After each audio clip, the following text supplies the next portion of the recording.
नामकरण करने से क्या कोई बदल जाएगा क्या? मेरा जगह है, मेरा जमीन है, मेरा पहाड़ है, उसमें चीन कैसे आकर के नाम रखेगा? हम लोग चीन को उल्टा नसीहत देना चाहते हैं कि ऐसा हरकतें ना करें। दो बड़े देश हैं और दो बड़े मुल्क आपस में अगर मिलके बैठेंगे तो अच्छा है। ये सब डराने से धमकाने से भारत हिलने वाला नहीं है। हम मजबूत से खड़े हैं और सारे अरुणाचल के जनता अपने आप को पक्का भारतीय मानते हैं। नहीं है, चीन घबराया हुआ है क्योंकि बॉर्डर एरिया में अब बहुत काम होने लगा है। इसलिए कांग्रेस के जमाने में तो बॉर्डर एरिया में काम नहीं होते थे तो चीन बड़ा खुश थे। तो हम तो चीन को खुश करने के लिए बॉर्डर एरिया को हम लोग अंधेरा में तो नहीं रख सकते हैं। मोदी जी ने शुरू से कहा कि उनका प्राथमिकता बॉर्डर एरिया है। कुछ नहीं है, चीन घबराया हुआ है क्योंकि बॉर्डर एरिया में अब बहुत काम होने लगा है। इसलिए कांग्रेस के जमाने में तो बॉर्डर एरिया में काम नहीं होते थे तो चीन बड़ा खुश थे क्योंकि रास्ता जो भी ढांचा है वो चीन की ओर से बनाया जा रहा था और भारत की ओर से तो बॉर्डर एरिया को छोड़ चुके थे।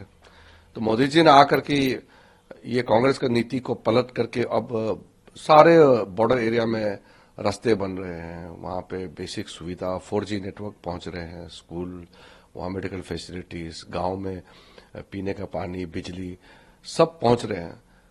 तो अब बॉर्डर एरिया में इतना बड़ा काम हो रहे हैं, टनल बन रहे हैं, अब अरुणाचल में एयरपोर्ट बन गए हैं, रेलवे लाइन बन गए हैं, तो ये सब देख करके चीन भड़क गए हैं। तो हम तो चीन को खुश करने के लिए बॉर्डर एरिया को हम लोग अंधेरा में तो नहीं रख सकते हैं।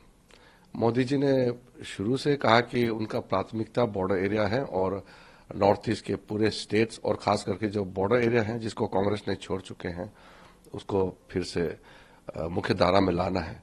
तो ये काम बहुत तेजी से चल रही है, इसलिए चीन बहुत ही घबराया हुआ है, खफा है, भड़के हुए हैं। तो इसलिए वो जो नामकरण हो रहा है, तो नामकरण करने से क्या कोई बदल जाएगा क्या? मेरा जगह है, मेरा जमीन है, मेरा पहाड़ है, उसमें चीन कैसे आकर के नाम रखेगा? कोई फर्क नहीं पड़ता है। हम लोग चीन को उल्टा नसीहत देना चाहते हैं कि ऐसा हरकतें ना करें। दो बड़े देश हैं और दो बड़े मुल्क आपस में अगर मिलके बैठेंगे तो अच्छा है और तालमेल में रहे तो ठीक है। और अगर वो छेड़छाड़ करेंगे तो अब हमारा देश पहले का जमाने का भारत तो नहीं रहा। अब मोदी जी का समय में भारत एक ताकतवर राष्ट्र के रूप में उभर के आ चुके हैं। अब ये सब डराने से धमकाने से भारत हिलने वाला नहीं है। हम मजबूत से खड़े हैं और सारे अरुणाचल के जनता अपने आप को पक्का भारतीय मानता है और कोई उसमें डिस्टर्ब नहीं कर सकते हैं। हमारा टेरिटोरी में आकर के कोई हस्तक्षेप करेंगे, नामकरण करेंगे तो ये हमारा जो आत्मा को चोट पहुंचते हैं। इसलिए हम लोग बहुत गुस्सा है और चीन का इस हरकत से हम लोग अरुणाचल के सब लोग नाराज हैं, गुस्सा है। सर, विपक्षी दलों के नेता ये कहते हैं, नसीहत देते हैं सरकार को कि जो चीन के मामले में ट्रायल बलून डिप्लोमेसी से बाहर निकलना पड़ेगा और एक रोबस्ट अटेम्प्ट लेना पड़ेगा। क्या कहना है आपका सर? नहीं, कांग्रेस के बारे में, विपक्ष के बारे में कुछ कहना ही नहीं। मैं तो चाइना और कांग्रेस पार्टी का जो तालमेल है उसको साफ साफ देखता हूं।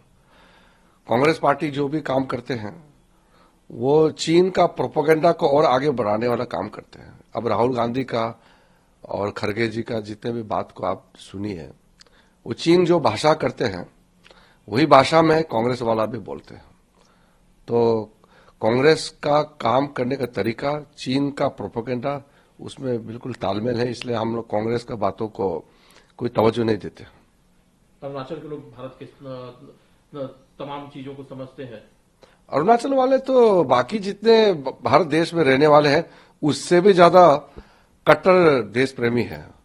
अरुणाचल वालों का देशभक्ति का जो आप जलवा है वो आप देखेंगे तो आपको भी लगेगा कि सचमुच में अरुणाचल वाले सच्चा हिंदुस्तानी है।